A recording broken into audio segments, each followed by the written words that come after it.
Bonjour à tous, bonjour à toutes, vous écoutez la radio Gascogne FM pour l'émission Culture et Loisirs. Aujourd'hui, je ne suis pas tout seul puisque Virginie est avec nous dans les 107.3. Avant toute chose, j'aimerais savoir, Virginie, comment tu vas ? Je vais très bien, merci à toi de m'accueillir, Naël. Super, merci à toi d'avoir accepté notre invitation ici dans Culture et Loisirs sur Gascogne FM dans les 107.3. Virginie, elle est accompagnante psycho-énergéticienne. Elle pratique donc une thérapie qui consiste à harmoniser le corps et l'esprit, à se libérer de certaines émotions telles que la peur, le stress et l'angoisse, et plein d'autres. Pour nous faire part de ton métier, Virginie, tu as créé un nouveau concept qui s'appelle Love Inoche et qui va débuter là, le 27 juin, donc c'est imminent, ça arrive très très vite. Est-ce que tu peux nous dire en quoi consiste ton projet, s'il te plaît ? Oui, je te remercie. Alors, mon projet consiste donc avec la complicité du restaurant Asta-Siempre sur Roche. Alors, ce projet consiste à remettre un petit peu le cœur dans le corps des hommes, c'est-à-dire mettre en interaction chaque humain. Parce que j'ai découvert de par mon petit parcours et mon accompagnement donc par rapport aux personnes que le cœur était un petit peu blessé. Donc j'avais envie de remettre en place tout simplement la communication et en un mot l'amour dans nos vies. C'est une très belle initiative, bravo. Et est-ce que tu penses parce que les gens ont tendance à garder leurs émotions, tu penses que tu as créé ce concept aussi pour que ça soit libérateur pour ces personnes-là ? Exactement. Surtout que de ce que j'en ai déduit, c'est que maintenant, avec les réseaux, on est vraiment coupé. On ne sait plus communiquer, on ne sait plus être avec l'autre. Déjà, être avec soi est très compliqué. Donc, être avec l'autre l'est davantage. On a coupé tout simplement le lien par rapport aux réseaux. Je ne dis rien sur les réseaux, je suis vraiment pour. Mais pour vraiment construire et être dans la communication, on a besoin quand même d'être directement en lien. En lien, donc cette initiative est quand même faite pour rééquilibrer le lien social et peut-être réapprendre à vivre en communauté, ce qui s'est un peu perdu peut-être avec les années Covid essentiellement. Exactement. C'est une très belle initiative. Je vois que pour toi, donc, les questions du lien social et de la communication sont des leviers très importants auxquels tu te consacres beaucoup, donc notamment à travers cette initiative. Sur tes posts Instagram, donc du compte Plan à Vie 2024, on le voit encore plus par le biais des messages dont tu nous fais part, tels que « Allez tous vous faire aimer » ou encore « Venez avec votre cœur, on s'occupe du reste ». Je trouve que c'est des très beaux slogans qui redonnent foi en l'humanité finalement, qui redonnent foi au lien social, à la communication et à l'esprit de groupe. J'aimerais savoir comment t'es venue l'idée de créer un tel projet. Est-ce qu'il y a un lien direct avec tes expériences du passé par rapport à la communication ? Alors oui, j'en ai un petit peu parlé tout à l'heure déjà, j'ai anticipé. Effectivement, donc le concept, mais ça fait à peu près 2 ans que j'ai réfléchi. D'accord. Mais c'était pas mûri encore. Alors cela m'est venu de par les personnes que je reçois et que j'accompagne, qui ont, comme je le dis, donc souvent un cœur brisé. Voilà, qui retiennent beaucoup leurs émotions, qui n'osent pas parler. Déjà, venir à moi, c'est très très compliqué. Mais quand le pas est fait, il y a toutes les portes qui s'ouvrent une à une. Oui, effectivement, par rapport à ça, le fait que les gens soient brisés, donc toi, à travers ton métier et ton analyse, comment fais-tu pour amener progressivement les gens à ouvrir leur cœur dans les discussions que tu peux avoir avec eux ? Parce que j'imagine que le fait d'avoir ce côté brisé, ça introvertit beaucoup.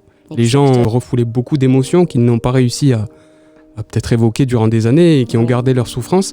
C'est un vrai travail de psychologie, ça, finalement. C'est un travail de psychologie, de longue haleine, mais de patience aussi. Parce qu'en fin de compte, moi, je dois m'adapter aux personnes. C'est pas aux personnes s'adapter à moi.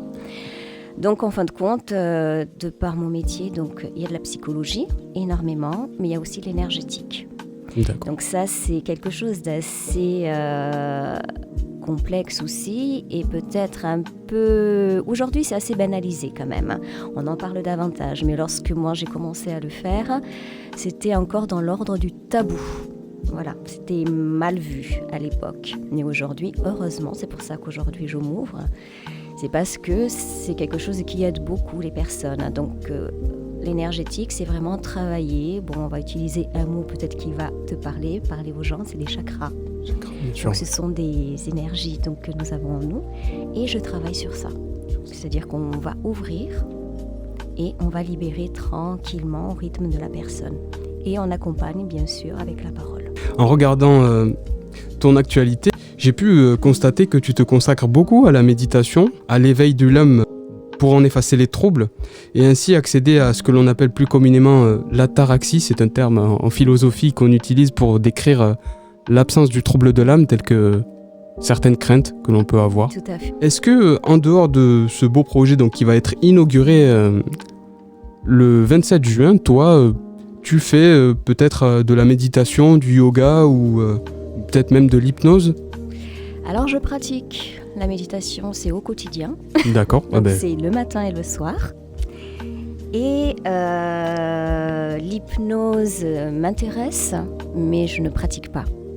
Je ne pratique pas parce que c'est quelque chose qui va venir peut-être. Hein. Ça, c'est peut-être la suite de mon projet professionnel. Mais la méditation, oui, ça fait partie de moi, ça fait partie de mon quotidien. Oui, c'est vrai. Et puis je pense que aussi par rapport à la nuance entre la méditation et l'hypnose, c'est que la méditation, tout le monde peut la pratiquer et l'hypnose, tout le monde n'est pas forcément réceptif. Exactement. J'ai constaté ça aussi. Oui, il y a des gens pour qui ça ne marche pas. Et... La méditation aussi. Hein. C'est vrai. Oui. Mais je trouve que du coup, l'idée c'est plus facile. C'est plus facile. La méditation, oui. Oui, la méditation est plus facile que l'hypnose. L'hypnose, en fin de compte, il faut être accompagné. Oui. Voilà. D'accord. Tandis que la méditation, on peut faire tout seul. Tout seul. Et c'est même recommandé, une méditation auto-centrée que plutôt une méditation guidée. Mais au début, la méditation guidée peut aider donc à s'accrocher un petit peu au concept même de la méditation. Oui, puis ça permet aussi à ces personnes-là d'apprendre à se connaître un peu mieux, d'apprendre à connaître ses émotions, peut-être. Est-ce que tu penses que c'est lié à ça, bien sûr? Et c'est le but du jeu, en fin de compte. Le but du jeu, au bout d'un moment, c'est vraiment d'apprendre à se connaître. Mais ça peut passer par des moments très difficiles. Et c'est là où, quelquefois, il faut être accompagné. Bien sûr. Parce que quand on vient rencontrer ces croyances limitantes ou ces, ce que j'appelle des barrages, et ça peut être compliqué. On ne peut pas toujours être réceptif, donc c'est là où quelquefois il vaut mieux avoir quelqu'un d'avisé. D'avisé et avoir un suivi aussi peut-être régulier pour constater la progression tout à fait. Tout à fait, oui, l'évolution. Et justement, donc par rapport à ces disciplines que l'on vient d'évoquer, donc la méditation, le yoga, l'hypnose, ou il y a aussi la sophrologie qui est liée à tout ça. Peux-tu nous dire, toi, Virginie, si tu penses qu'il y a une différence entre la psychologie énergétique donc, que tu exerces et toutes ces disciplines telles que le yoga, l'hypnose ou encore la sophrologie? Parce que c'est vrai que pour certaines personnes, ça peut sembler commun, en fait, comme si toutes ces disciplines étaient finalement les mêmes, que la finalité était la même. Il y a un tronc commun. D'accord. Effectivement. Quel est-il? Alors, il y en a plusieurs. Moi, je dis un tronc commun, mais moi, j'en vois plusieurs. Donc, ce qui lie un petit peu toutes ces disciplines, c'est vraiment le souffle. Alors, moi, je parle du souffle de vie, mais on peut parler de la respiration. Donc, la respiration, c'est ce qui canalise le corps, c'est ce qui canalise l'être. Donc, en fin de compte, moi, ce que je dirais aujourd'hui, c'est le tronc, c'est vraiment la respiration, la maîtrise de soi. D'accord.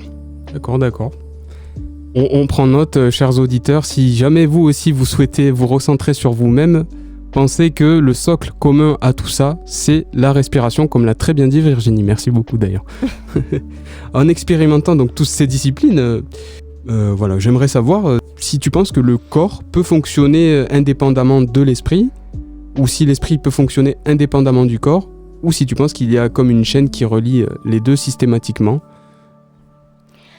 Alors, ta question est très intéressante et on peut en parler des heures, mais on va essayer d'avoir une réponse un peu succincte. Bien sûr. Donc, l'esprit et le corps, c'est lié. Mais moi, j'ai envie de dire que tout ce qui commande le corps, c'est l'esprit. Oui. Voilà. Tout à fait. Moi aussi, si tu me permets, j'ai un avis là-dessus par rapport à cette thématique. Oui. Selon moi, le corps et l'esprit, donc toi tu dis que c'est lié, je suis tout à fait d'accord aussi. Bien sûr. Et je pense que c'est donc deux éléments distincts sur lesquels il faut travailler séparément. En fait, moi j'ai l'impression que le corps connaît ses limites et envoie au cerveau des signes pour faire part de ce dont il a besoin, que ça soit alimentaire, que ça soit du divertissement, etc. Mais le cerveau, lui, il n'est pas toujours en phase avec ça, le cerveau n'envoie pas toujours au corps ce dont il a besoin. C'est certainement pour cela que la plupart des éléments qu'on ingère à l'écoute uniquement de notre cerveau, par exemple, j'ai envie d'une barre chocolatée, j'ai envie de quelque chose, c'est le cerveau qui nous envoie ces signes-là. Notre corps, il n'a pas besoin de ces éléments pour fonctionner correctement. Le message peut être un petit peu dérouté, effectivement. Dérouté, bien sûr. Virginie, c'est déjà fini, donc notre interview est déjà terminée. Ici, dans Culture et Loisirs, est-ce que tu as passé un bon moment ? J'ai adoré. Eh bien, écoute-moi, ce fut un plaisir également. Tu reviens quand tu veux, il n'y a pas de souci si tu souhaites nous parler des avancées de notre projet. Merci également à vous tous, chers auditeurs de Gascogne FM, auditeurs de l'émission Culture et Loisirs. C'était Naël avec Virginie dans les 107.3. Merci.